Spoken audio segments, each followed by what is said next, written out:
Ya, muchas gracias. Bien, escucho entonces, por favor, esto del principio de identidad y principio de no contradicción. Ya el señor Bakulima nos dio una miradita sobre lo que es el principio de identidad. Sí, el principio de identidad dice que algo es idéntico a sí mismo, ¿no? Es decir, el ser es simplemente, ¿no? El ser es. Algo no puede ser parecido a otra cosa, ¿no? Es decir, un gato no es parecido a un perro, un gato es un gato, simplemente es principio de identidad.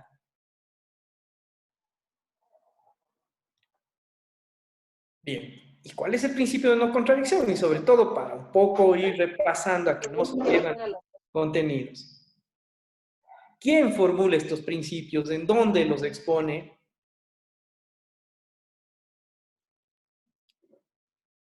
Parménides. ¿Perdón? Parménides. Ya, Parménides es el primero que trabaja sobre estas ideas, ¿no? Sobre la cuestión, claro, de un poco la identidad, cuando habla del ser, ¿no es cierto? Y cuando habla del no ser, está justamente contraponiendo esta idea, es decir, está presentándonos en alguna medida el principio de no contradicción.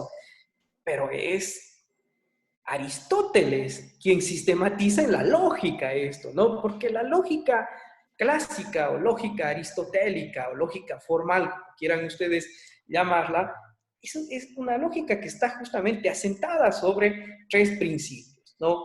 En este caso no hemos tocado el tercer principio, pero vamos a mencionar. Principio de identidad, principio de no contradicción y principio de tercero excluso o tercero excluido, ¿no? Estos son principios que, si bien los está formulando ontológicamente Parménides en su obra, Aristóteles los recoge en la lógica, ¿no? En el órgano. Aristóteles nos va a hablar acerca de los tres principios que rigen la lógica, ¿no? Un enunciado tiene que cumplir esto, ¿no? Tiene que basarse en la identidad, en la no contradicción y en el tercero excluso o tercero excluido, ¿no? De igual manera, el mundo físico para Leibniz tiene que ver con esto, ¿no? Con estos dos principios. En el mundo físico nosotros encontramos la identidad, porque las cosas son idénticas a sí mismas. No pueden ser idénticas a otras cosas, ¿no? Como hace un momento me refería, un gato no puede parecerse a un perro, un pato no puede parecerse a una gallina. El pato es pato, el perro es perro, ¿sí? Punto. No puede ser de otra forma. Principio de identidad. Las cosas son lo que son y no son otra cosa, ¿sí? Bien. Principio de no contradicción, que en alguna manera reafirma el principio de identidad, ¿no? A no es igual a no a, ¿no? Así se formularía el principio de no contradicción. No puede el ser igual al no ser, ¿no? Principio de no contradicción. Las cosas no son contradictorias en el mundo físico, ¿sí? Bien, entonces esto es justamente lo que rige las verdades de hecho. Recuerden ustedes, para la filosofía del conocimiento, para la teoría del conocimiento, para la epistemología de Leibniz. Las verdades de hecho que son a posteriori, es decir, recogidas por medio de la experiencia, se rigen por los principios de identidad y no contradicción, ¿no? Hasta ahí creo que está entendido porque esto es materia incluso del segundo siglo, ¿no? Del pensamiento filosófico antiguo. Bien, pero entendamos qué es esta otra lógica que introduce este nuevo principio Leibniz, el principio de razón suficiente, ¿no? Ese es nuevo, quizá. O alguien de ustedes lo conoce. Si alguien lo conoce, por favor puede decirme qué es el principio de razón suficiente en Leibniz.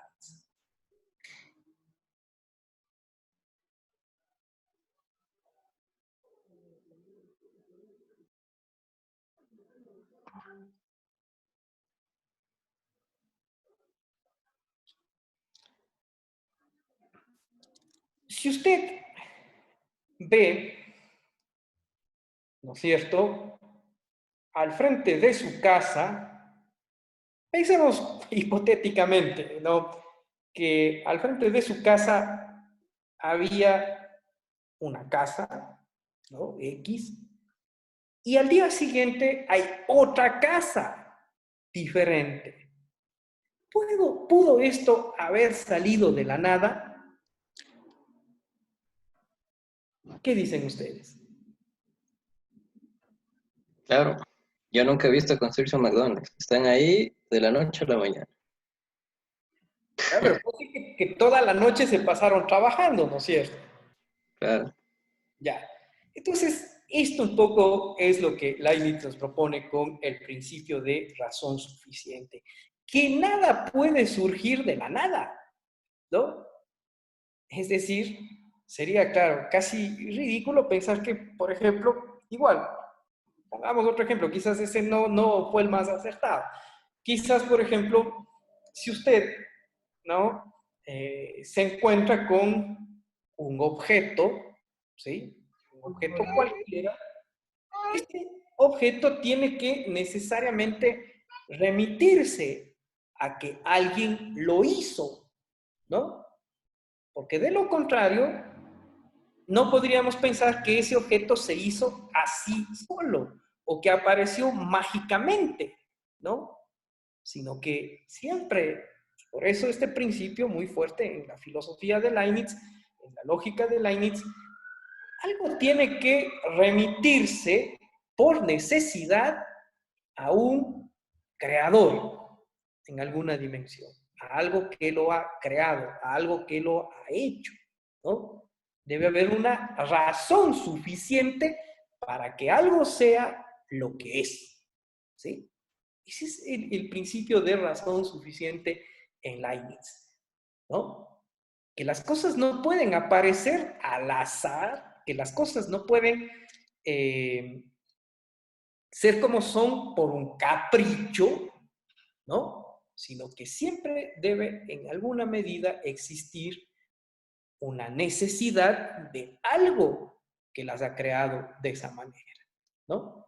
Y nuevamente, por supuesto, Leibniz introduce la idea de Dios en todo este proceso, ¿no?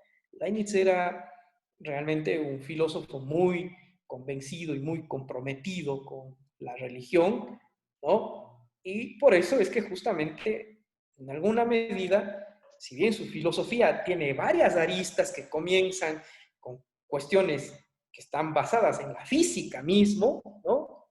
En alguna medida, Leibniz es uno de los grandes científicos de su época, matemático, físico, etcétera, ¿no? Pero también caen dentro del ámbito de la teología, de la religión, ¿no? Porque en muchas de sus presuposiciones, todo termina en Dios, ¿no? El fundamento último del cual se puede pensar la realidad como tal, se remite a Dios, ¿no? Y en este caso, claro, el mundo no es que ha surgido espontáneamente, el mundo no es que se ha hecho por sí solo, ¿no? O al azar, como incluso muchas de las teorías actuales de la física más bien han recurrido a eso, ¿no? La mecánica cuántica, por ejemplo, nos habla de eso, ¿no? De un universo autosuficiente que fue él mismo el que se creó, que no tiene una necesidad de un creador.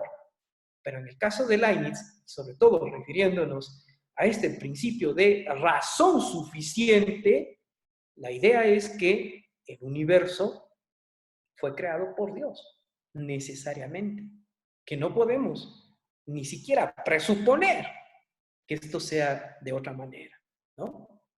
Afirmación bastante fuerte que incluso, digo, para la física actual, un poco, más bien esto tambalea, ¿no? Porque en la física actual, en la mecánica cuántica sobre todo, una de las ideas fuertes que nos dejó sobre todo Hawkins es esto, ¿no? De que el mundo no necesitaría de una mente creadora, ordenadora, de un nous, como pensaba Anaxágoras, ¿no? Sino simple y sencillamente el mundo ha surgido del azar, ¿no? Bien. Pero piensen ustedes a la inversa. En el caso de Leibniz, no. Todo tiene un propósito, ¿sí? Todo, absolutamente todo tiene un propósito. Y por lo tanto, esto justifica el principio de razón suficiente. Preguntas, por favor, que tengan ustedes con relación a estas ideitas que estamos desarrollando sobre Leibniz, ¿no? Sobre la filosofía de Leibniz.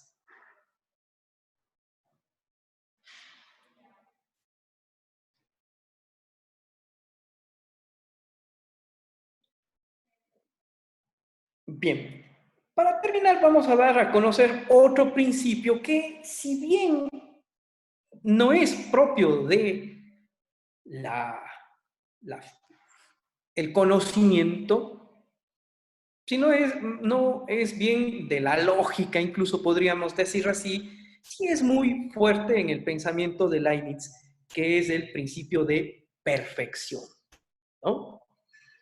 Y claro, trasciende ya el ámbito de lo cognoscitivo, es decir, de la teoría del conocimiento, de la epistemología de Leibniz, incluso trasciende el de la pura ontología o metafísica, para más bien instalarnos en el terreno ya teológico, ¿no? En el terreno más bien de la teología de Leibniz, de la filosofía especulativa de Leibniz, porque el principio de perfección, si bien, claro, nosotros pensamos, como ya les dije hace un momento, que nada en el mundo es una mera contingencia, sino que todo tiene una necesidad y una razón de ser, principio de razón suficiente. El caso del principio de perfección, en cambio, nos da a entender que todo en el universo tiende hacia eso, hacia ser perfecto, hacia superarse a sí mismo. Pero obviamente hay un límite, porque no podemos superar a Dios, ¿no? Eso no. Porque Dios, como ya sí leyeron ustedes la monadología, recuerden, jóvenes, que los textos complementarios que yo les subo no es para que estén ahí en la plataforma o que se hayan bajado, pongan por ahí en una carpeta y se olviden. No, tienen que leerlo, porque estos textos son las fuentes de primera mano de los filósofos que vamos revisando, ¿no? Cómo fue las meditaciones metafísicas de Descartes, como fue también en su tiempo la ética demostrada según el orden geométrico de Spinoza. Ahora para Leibniz escogimos la monadología, que es un texto además cortísimo, ¿no? Y que les hemos pedido a ustedes que lean solo únicamente los 20 primeros aforismos para poder un poco entrar en esta dinámica de lo que son las mónadas, que ya vamos a discutir la próxima semana, ¿no? Sobre el tratado de las mónadas o monadología de Leibniz. Entonces, en este sentido, Leibniz nos dice, ¿no?, que la mónada suprema es Dios. Y como mónada suprema, como mónada suprema, no puede ser alcanzada en su perfección, ¿no? Pero sin embargo, el universo entero se rige por este principio de perfección, ¿no? Ya veremos más adelante incluso la idea de armonía preestablecida, ¿no? Y cómo las mónadas se van juntando en esto. Bien, preguntas por favor que tengan ustedes con relación a estas ideitas que hemos desarrollado en Leibniz, un poco la teoría del conocimiento de Leibniz y, claro, mezclado con... Profe, Sí. Dígame, señorita. más que una pregunta, no le entendí este último principio, no sé si tal vez me puede volver a repetir. Sí, por supuesto. Gracias. De perfección, ¿no? Partamos de lo que habíamos dicho antes, ¿no? Si existe un principio de razón suficiente, el cual nos dice que no existe contingencia en el mundo, sino que todo es necesario. Y ahí incluso va a justificar la presencia del mal en el mundo Leibniz. Ojo con esto, ¿sí? Con esta idea de razón suficiente, Leibniz va a justificar la existencia del mal en el mundo. Ya vamos a ver por qué, ¿sí? Ya veremos un poco más adelante, es decir, en la clase de la semana que viene y con las lecturas que ustedes tienen que realizar. Recuerden, también el texto de Copleston no es para que lo ojeen, es para que lo analicen. En este sentido, si todo tiene una conexión en el mundo, si todo tiene una necesidad en el mundo, ¿no? También todas las cosas tienden hacia su perfección, ¿no? Todo en el universo, desde una piedra insignificante hasta, obviamente, los seres humanos, tendemos hacia alcanzar la perfección, hacia ser perfectos. Como les digo, el universo un poco se rige por este principio de perfección, porque el universo, siendo este el mejor mundo posible, ¿no? Para Leibniz, entonces camina hacia la perfección. Pero obviamente no puede ser más perfecto que su creador, ¿no? Porque en este caso entraríamos en una controversia, en un problema, pensar que en alguna medida el mundo puede ser mejor que su creador, ¿no? Eso no puede ser, no. Porque Dios es la mónada suprema, es decir, la más perfecta de las mónadas que existen. No he explicado aún qué son las mónadas, ojo con eso también, porque eso ya queda para la próxima semana y quizás ustedes ya con la lectura saben lo que son las mónadas, ¿no? Pero esto lo discutiremos la próxima semana, además está ya también cargado un trabajito en la plataforma, ¿no? Que vamos a trabajar sobre las mónadas. Bien. Entonces, ese es el principio de perfección. Todo en el universo trabaja para ser mejor, para alcanzar la perfección. ¿Sí? Eso es simplemente el principio de perfección. ¿Alguna otra pregunta? O quizás no está claro, no lo sé. Sigue estando oscuro esta idea de principio de perfección en Leibniz. No, ya, gracias, profe. Ya, bien. Mira, ella ya se está integrando a la reunión, así que vamos cerrando. ¿Tienen alguna pregunta, por favor, con relación a lo que hemos revisado con Leibniz? Señor Escandón. ¿Qué papel tendría Dios en en la filosofía de Leibniz? Ya, Dios, primero que nada, como mónada más perfecta, como mónada suprema, obviamente vela por el interés de la tierra, ¿no? Aquí nuevamente regresamos a la idea de un Dios teísta, ¿no? Claro, ya revisamos a Spinoza con su panteísmo, en donde Dios se transforma en naturaleza, etcétera, ¿no? Y hemos visto ya posiciones deístas con los griegos. Nuevamente volvemos hacia la postura teísta, en la cual Dios no solo únicamente ha creado el mundo y ha escogido el mejor de los mundos posibles para Leibniz, sino que también, en este caso, Dios tiene esa convicción, ¿sí?, de hacer que nos perfeccionemos, ¿sí? Que el universo, el mundo como tal, se perfeccione, que no sea simplemente una cuestión que estamos ahí por el azar, ¿no? Sino que también Dios tiene ese plan, ¿no? Ya veremos la idea de armonía preestablecida en Leibniz, esto es muy interesante en la filosofía de Leibniz, en la cual, claro, Dios juega un papel importantísimo como el Dios providencial, ¿no? El Dios que, en alguna medida, quiere que su creación sea perfecta o alcance un rango de perfección mayor. Ese sería el papel de Dios en la filosofía de Leibniz. Bien, ¿alguna otra pregunta, por favor? Hasta que se comunique el compañero Kichimbo. Vamos a esperarle, ¿no? Son dos tutores. En este caso, Mireya, que ya está presente, y otro compañero, Fabricio Kichimbo, que puede ser que en unos minutos ya se... Ah, no, ya está. Ya está, ya está. Perdón. Bueno, entonces dejemos ahí. Si tienen más preguntas, pueden consultarme por el correo electrónico